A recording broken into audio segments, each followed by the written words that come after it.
Carlos, missionário espiritano de nacionalidade portuguesa, que está cá em Angola.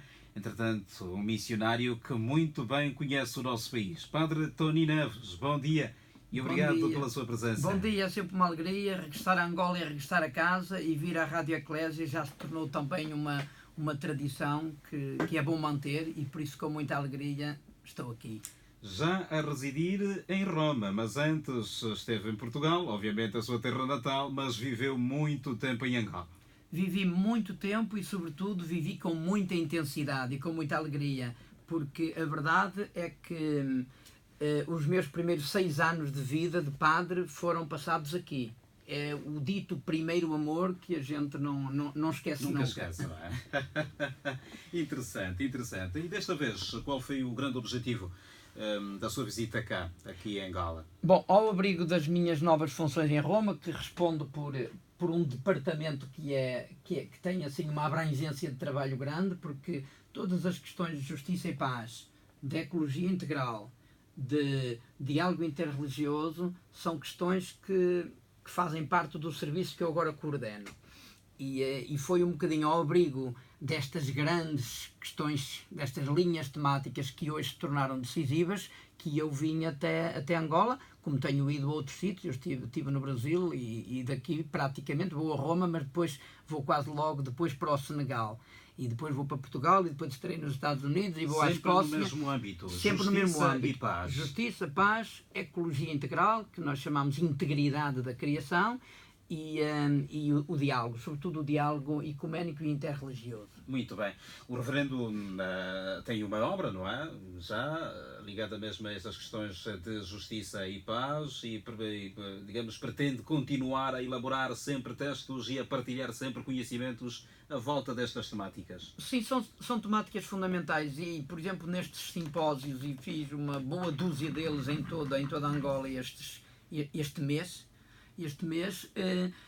eu usei muitos textos que já estão muito à frente daquilo que constituiu a matéria do meu doutoramento. Não é? Eu fiz um doutoramento em Justiça e Paz em Angola, a partir dos documentos da Conferência Episcopal e não só, mas isso já foi em 2011, portanto já passaram 8 anos e o mundo não para e estas questões... Novas dinâmicas. Sobretudo, aí era Papa Francisco. O Papa Francisco tem um compromisso nestas áreas, seja de justiça, paz e direitos humanos, seja de diálogo ecuménico interreligioso, seja de integridade da criação.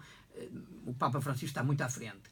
E as propostas que ele fez na alegria do Evangelho, a seguir no Laudato Si, no Louvado Seja, sobre a ecologia integral, as idas dele a Marrocos e a Abu Dhabi, muito recentemente, para um diálogo com os nossos irmãos islâmicos, ou a ida dele à Suécia para celebrar os 500 anos de Martinho Lutero, portanto, num diálogo ecuménico muito radical e muito intenso. O Papa Francisco tem aberto portas extraordinárias a estas linhas temáticas, que são aquelas que há muito me sensibilizam, porque para mim são as grandes linhas da missão da Igreja hoje, e nisso acho que ele nos está a dar uma grande boleia, boleia para o futuro, uma boleia em direção ao futuro.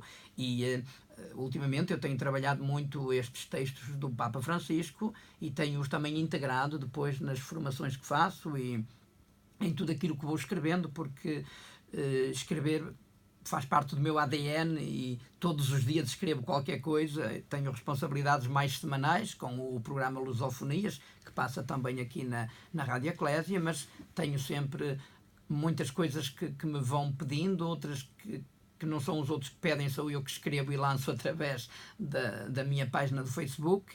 E pronto, e estas questões são decisivas. Nesta visita que efetua a Angola, já visitou muitas províncias, partilhou muitos conhecimentos relativamente a questões ligadas à corrupção, à justiça e à paz, à boa governação, o diálogo e também a ecologia integral, assim como também as redes sociais. Como é que olha para esta realidade em consonância com estes aspectos aqui que partilhou com muitos angolanos? Pois, eu não olhei assim tanto para a realidade. Eu olhei mais para esta reflexão sobre estes temas maiores, que são temas que se aplicam a todas as realidades. Que de resto preocupa o próprio mundo também. Sim, exato. São questões que têm uma escala planetária e ao lado das quais nós não podemos passar enquanto cidadãos responsáveis e muito mais ainda enquanto cristãos comprometidos. Começando pela corrupção. Sim, a corrupção, nós sabemos que a corrupção acontece quando nós não temos capacidade de distinguir bem e separar bem os três poderes. Portanto, esse é um princípio de ciência política, o meu doutoramento é em ciência Estamos política. a falar do executivo, legislativo e o judicial. Exatamente. Quando nós, toda a ciência política moderna diz que depois de Montesquieu, no Iluminismo francês, ficou claro que tem que haver separação dos poderes executivo, legislativo e judicial. Quando há promiscuidade ou interferências, a corrupção aparece sempre. Porquê?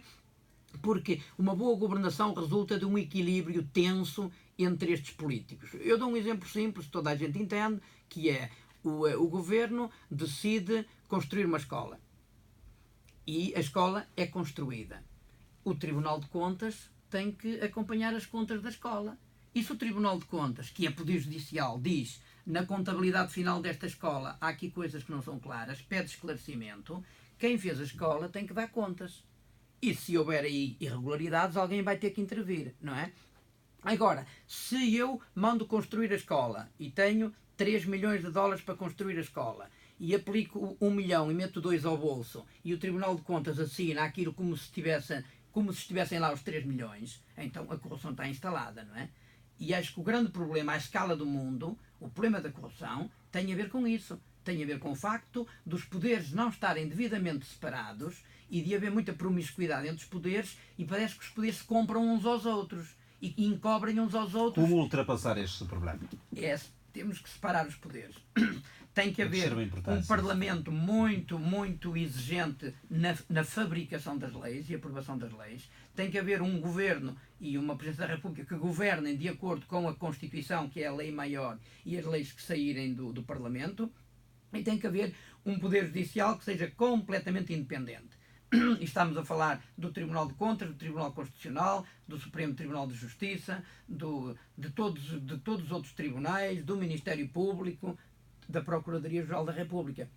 Se houver esta independência e, obviamente, competência e seriedade no exercício das funções, nós teremos um Parlamento fantástico que faz leis que têm a ver com aquilo que o povo precisa, temos um governo que vai governar o povo com honestidade, com seriedade e competência, e depois temos os tribunais que estão ali para ver se as coisas de facto estão a ser feitas como devem ser. Se conseguirmos isto, nós vamos ter um país que vai disparar para a frente, não é? Para bem do povo, para a saúde das finanças públicas, para os investimentos que de facto interessam, não é? E eu citei ao longo destes dias todos que estive aqui, citei muito a famosa intervenção do Papa Bento XVI no Palácio Presidencial no dia 20 de março de 2009.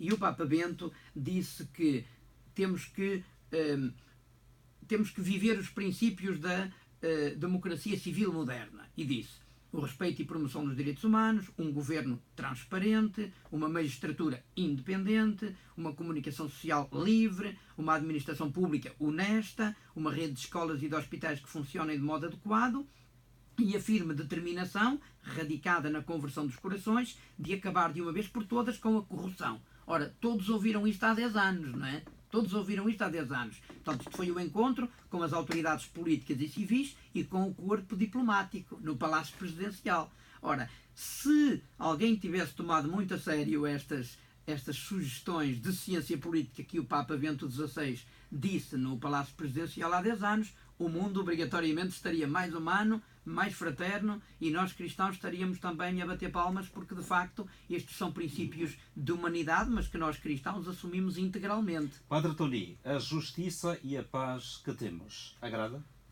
A justiça e a paz que temos nunca agradam. Porquê? Porque nós podemos ter sempre mais justiça e podemos ter uma paz mais profunda. Nós temos uma paz que é uma paz de calar de armas, mas ainda não é uma paz assente na justiça, que é a verdadeira paz. O Papa São João Paulo II disse-o no AMBO, quando eu cheguei, pouco tempo depois de ter chegado, em 1991, disse isso, não é? A paz assenta na justiça.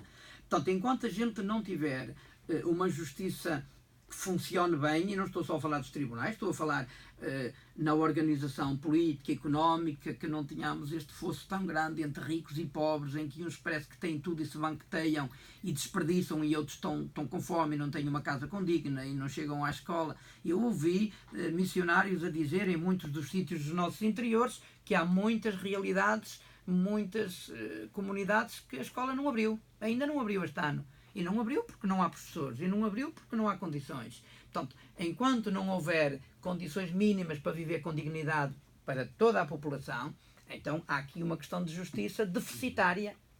E a paz não é perfeita, não é? Portanto, eu acho que temos que continuar a crescer. Se a paz e a justiça não agradam, a boa governação fica beliscada.